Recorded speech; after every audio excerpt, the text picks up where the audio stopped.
We are joined by Keaton Weiss, who is the co-host of the show DueDissidence. Please do go check it out. There's links at the Substack.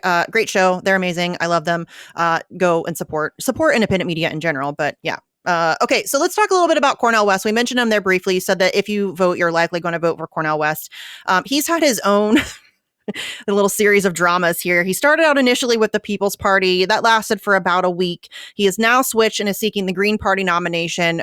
We all know that the Green Party is not exactly on the up and up either. They did a little bit of their own primary rigging in 2020 for Warhawk, pun intended, Howie Hawkins.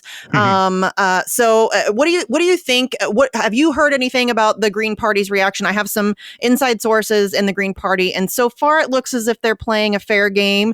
That is always subject to change. But what do you think about Cornel West moving from People's Party to Green Party, and do you think that that's a good move? Yeah, I mean, I think it was the only move. I was excited about the People's Party when they first launched, precisely because I felt that the Greens had a few decades to prove that they were serious about obtaining and wielding power, and they hadn't done it.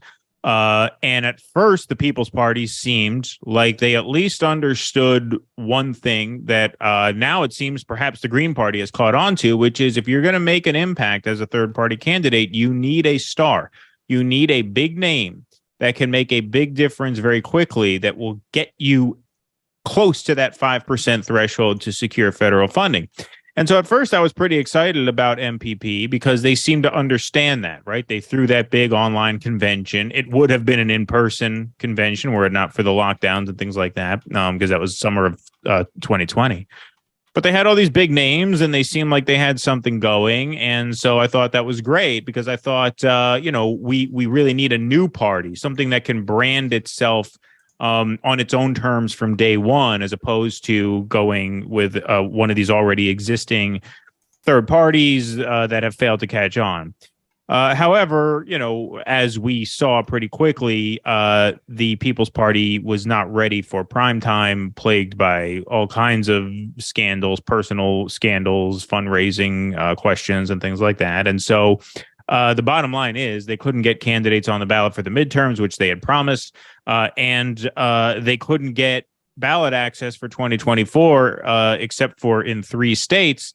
And so it seemed like it would have been too gargantuan a task to put all of that together in a few months, which is what they'd have had to do if Cornel stuck with them. And so moving to the Greens was a no-brainer in my view. And despite the fact that the Greens have their own internal problems, my father did some volunteer work with the Green Party for a while, so he would know the internal workings of that better than I would. In fact, I'm going to have to pick his brain about that now that this is becoming more relevant. But the thing about the Green Party is, for all its flaws, unlike the Democratic Party, the Green Party is a small enough organization where I feel a mass influx of people into it could actually change it, right? Yeah. Cornel West is going to bring a lot of Greens into the party. He's polling at 6% already, which is about 12 times what Howie Hawkins polled at in 2020. So right there, you're talking. No, I mean, that's literally true. He got less than 1%. No, I know. That year. Yeah. So, I mean, you're talking about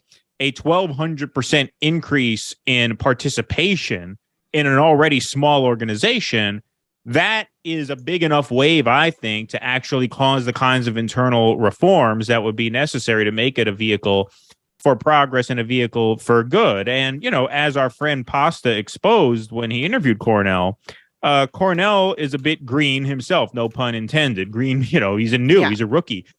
He was really recruited into this race first by MPP and then by Chris Hedges, who I guess convinced him to switch to the Greens. So in Cornel West, what you have is a guy who is not a seasoned politician. He's obviously a very talented speaker. But he is learning on the job, and I think that's okay for what we're trying to accomplish with this candidacy, because as you said, Misty, one of the goals that you would respect about a third-party campaign is that it is step one in building something new. And Cornel West, for whatever flaws you may think of him, I think most people, even you could tell when Pasta interviewed him, he has a great respect for Cornel as a person. I think he's a person of great integrity, and I think he's a real moral voice. And that's a great place to start if you're building a new project. Like, to me, Cornel West is exactly the kind of person I would want to build something with. Not only because he has a very strong moral core. Obviously, I'm a left-wing guy, so policy by policy, he lines up with me almost perfectly, I would say. But also a big thing is he is willing to be challenged and he's willing to learn. Notice when Pasta gave him some tough questions in that interview, he didn't pull what Marianne pulled on Revolutionary Blackout Network, right? And he didn't freak out and, call him a mansplainer and threaten to hang up, I'm out of time. He hung around and he was willing to be challenged. And I think you have to really respect that. And especially in this context, because we are in the early stages of figuring out what comes next after this American empire collapses, after our current political system crashes into the mountain. We're already operating under the assumption that we're going to have to start from scratch and build something new on our own terms. And I think Cornel is a perfect guy to build that with. And I'm very grateful to him that he was willing to enter the race and then switch to the Green Party. Because, look, the one doubt I had about Cornel when he was running with MPP is I'm thinking, well, MPP doesn't really have ballot access in 47 out of 50 states, which may be, I thought, perhaps at the time, could have been why Cornel chose to run with them, because he figured I can use this as a PR campaign for me to get my issues out there without actually having to be on the ballot against the Democrats in November. Now that he's agreeing, though, you got to take him a lot more seriously as a credible threat, because now he's going to be on the ballot in at least 40 states in November, hopefully all 50. He's going to be a real threat on November 5th, 2024. Like, you can't take that away from him at this point. He's willing to be on that ballot next to Joe Biden, taking votes from the Democratic ticket. That's no joke. Yeah, I don't think he's actually a threat, because they can just rig the election, and they will if it comes to it. But I think that, you do have to take him a little bit more seriously. And honestly, the interview with Pasta, I have to again just give so much credit to our friend Pasta Jardula. He handled that interview like an absolute professional, and he is, obviously. But I mean, he was in top form in that interview. He was tough, but he was fair. He was respectful, but he, really pushed Cornel. And you're also absolutely right. All credit to Cornel West, first of all, for being willing to speak to a smaller independent news network like that. A lot of these candidates are not willing to go on smaller channels who don't have, the Jimmy Dore reach or whatever it is. So kudos to him for, first of all, agreeing to that. And then second of all, for not, he didn't get flustered. He didn't get angry. He didn't get, any of that stuff. He just hung in there and he answered the questions. I feel like, honestly, I think that you're absolutely right. I do have an incredible amount of respect for Cornel West. He's done a lot of really amazing things over the course of his life. I do think, however, that he's too nice for politics. I think that he is not anywhere near as ruthless as we need.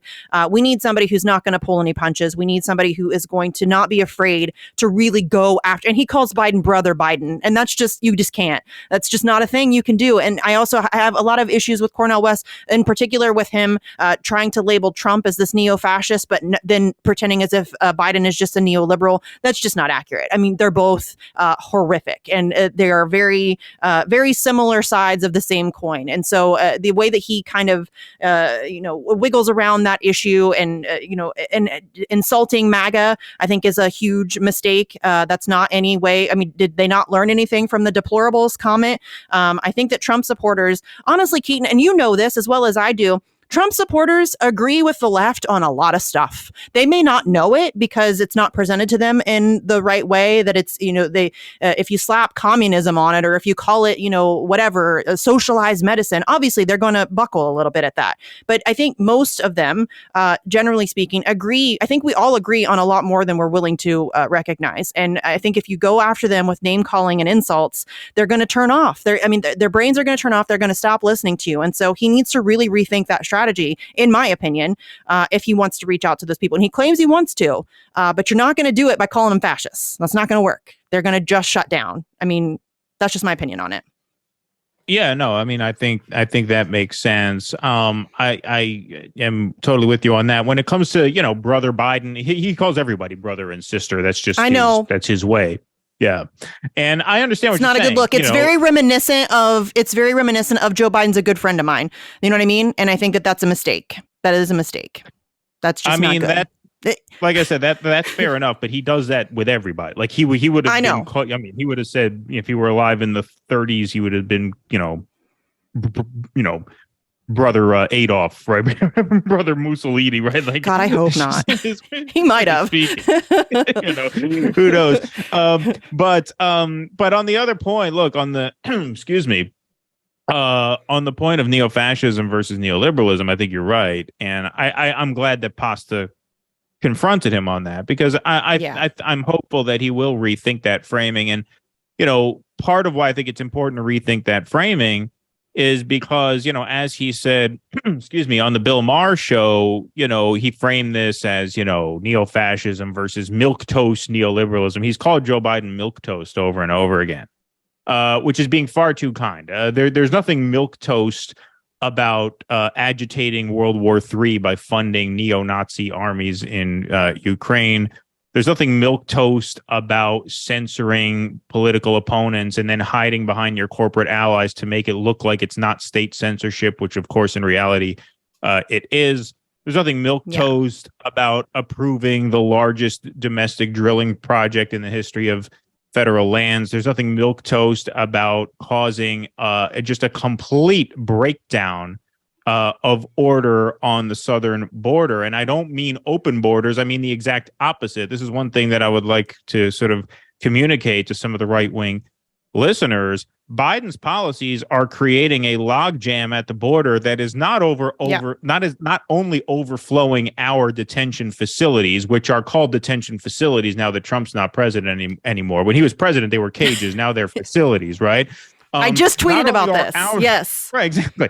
Not only are our facilities full, but the migrants are being turned around and they are overflowing Mexican facilities to the point where you have tens of thousands of migrants living lives of desperation on the streets of Mexico. So there's nothing milquetoast about that. There's nothing milquetoast about any of this. This has been an absolutely disastrous presidency by any objective measure.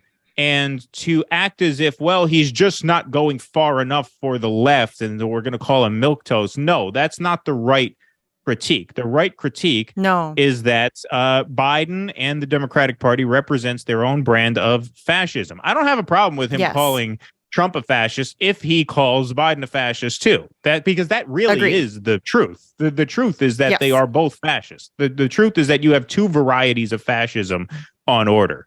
And that's what makes 2024 ripe for the picking for a Green Party candidate. But I do agree with you that he has to clarify that framing and put it in that way.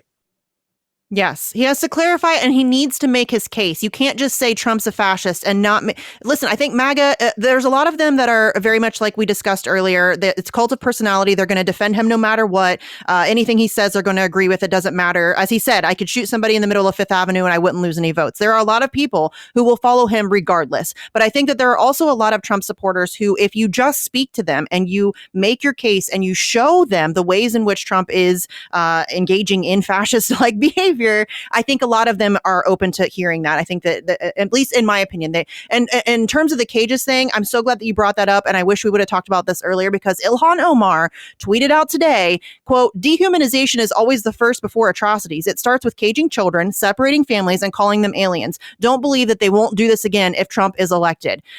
Sweetie, that's happening right now. That is happening right now. Didn't see that the tweet, absolute disgusting hypocrisy of progressives to now. And so I tweeted at her, "Sweetie, kids are in cages right now. Families are being separated right now under Biden. You think because y'all use some, I won't say it. I'm just going to say it. You think because y'all use dumbass terms like overflow facilities that it's somehow okay? The hypocrisy is disgusting. And it is genuinely the way that they use these kids and these families as political weapons, as props is so mind-blowingly disgusting that I can't even find words to describe it. And Ilhan Omar should be ashamed of herself. She is herself a refugee, and the idea that she is using these families and these kids as props. And to my knowledge, she has not spoken about this under Biden a single time. She has not called Biden out this for this for a single time since he took presidency. And that is the same with all of them. AOC, all of them. They all run cover. I mean, AOC is on the border holding a fence, crying hysterically because, oh, but Trump is so evil. And then Biden takes office and suddenly she goes quiet. And that is gross. It is still happening. Kids are still being used for, I mean, there's a whole human trafficking. Forget it. These kids are being placed in all kinds of crazy positions. It is mind-blowing how disgusting it is. Oh, and the makes me situation is a big part of why the situation is worse now than it was under Trump is precisely because of how hypocritical the Democrats are. Because yes, the reason why so many migrants are coming is because they're under the impression that now with Trump gone and Biden in there, they're going to be given a better deal. And then they get here and they find out they're not. And that creates a logjam not only at our border, but throughout Mexico as well. So you just have it's just a complete nightmare. It's just a total nightmare. So even on the issues that a lot of left-wing thinkers sort of assumed Biden would be a little better on, like climate, immigration, wages, he's as bad, if not worse, than Trump. And so that's what creates the space for a third-party candidacy. You just have to take advantage of it. Yeah, I think that, again, I don't think a third party candidate will ever win because I think that they completely control the system. But it is, if you're going to run, you should run third party because it does give you an opportunity to build outside of the system and to build those coalitions. And that's why I think that you have to be very mindful of how you speak to the other side, because if you're seeking to build a coalition, you really need to, be careful about your language. And I mean, I don't envy that. I'm very expressive with my own language. That's why I don't run for president, though. Okay. Right. So we only have maybe.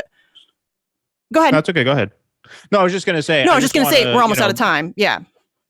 Yeah. No, I just want to say I'm under no illusions that a third party candidate will win in 2024. I know you're not. But it is about building that outside movement. And it's also about causing panic within the system. Cornel West polling at 5% causes a lot of panic. It's a real disruption.